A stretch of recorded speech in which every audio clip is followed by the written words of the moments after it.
Hey, so I'm coming in here to talk to y'all about a story that I don't know if you heard about this white couple who had adopted these black kids, 5 black children they adopted back in 2018. They took these kids home and treated them as they were slaves, made them work, made them sleep outside, no running water, a portable toilet. They had these kids for 5 years, and it was only reported in, I guess, in 2023 to CPS. The neighbors had reported that they saw the kids outside working, and they had been sleeping in the shade, like I said. And so the police officers went in. I guess CPS got the police officers involved and confirmed the story that the neighbors was talking about. So the couples, they got arrested. This was back in October of 2023. They was just recently found guilty. Both of them. Lantz,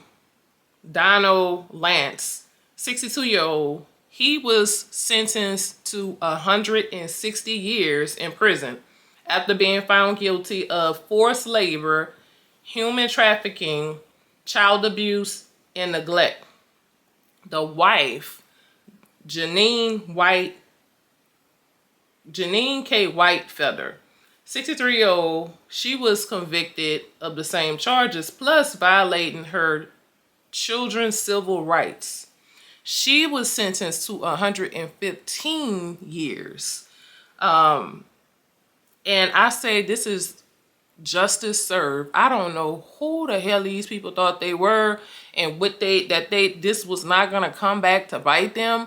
For you to have this much of a hatred in your spirit, for you to go and adopt 5 black kids and treat them like that. Activated Arlo cameras on the children, one in the shed on the 14-year-old boy and 16-year-old girl, and one in a room upstairs with no bed, only a tarp floor that stayed on the 9-year-old girl and 11-year-old boy. The video showed a daily routine of waking up early and being forced to stand with hands on head, unable to change or shower, receiving only peanut butter sandwiches to eat before going back to bed on the floor. In the shed, the teens used a camper toilet, holding a sheet up for each other to shield the other from the camera. Lieutenant Pyle said she first began hearing about this in August before the shed discovery, but testified could never quite get a hold of a CPS worker to follow up. There was a contact made with a worker once, but there was no further contact to coordinate going and making a visit to the residence together. The jury saw days of video the Arlo cameras saved, including the moments deputies busted in the door on the shed on October. Lantz and White busted in the door on the shed on October 2nd.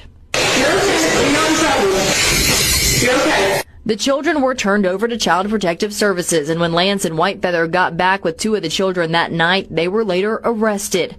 But that was just the beginning of their charges and the investigation. On Friday, the jury got an inside look at Whitefeather's cell phone. This included text messages between she and Lantz where they referred to the kids as monkeys and pigs. Often Lantz would describe physical punishment, where he said he, quote, knocked one of them. We saw one text where Lantz said, quote, somebody didn't say thank you, and his sandwiches disappeared.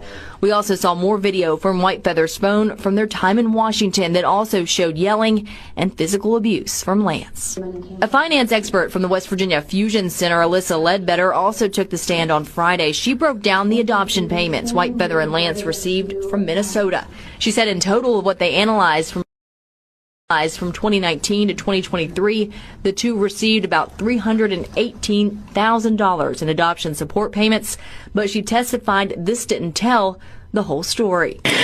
Well, the assistance began in June of 2018, and I only had from June of 2019 to November of 2023, so altogether we're missing about 18 months.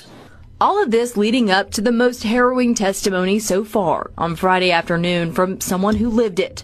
We are not allowed to film or record the victims who will testify in this case, but were in the room as the teen girl, now 18, but 16 at the time, shared what her life was like both in Washington State and in Sissonville.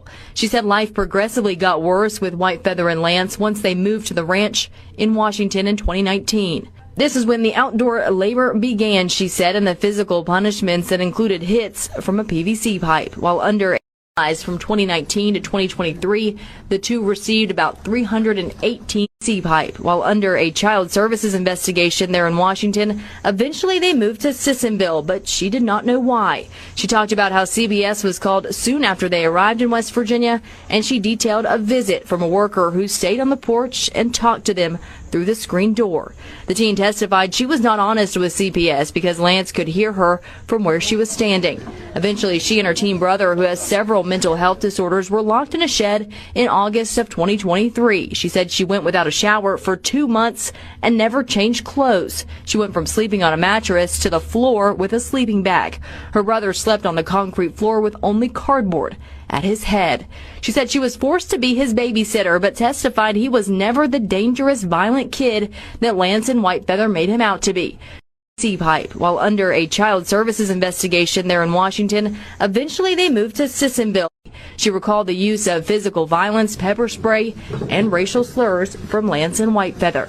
She recalled also being scared when police arrived at the shed, worried that she would say something to upset Whitefeather. Some of her more emotional moments came during cross-examination by Whitefeather's attorney, Mark Lantz. At one point, he referred to Whitefeather as her mother, and she quickly corrected him. He questioned why some of her interviews before this contradicted what she said on the stand, but when Tuck asked her why she felt comfortable telling the truth now, she said, "Because I know I won't have to go back to that." Definitely, she recalled justice was served.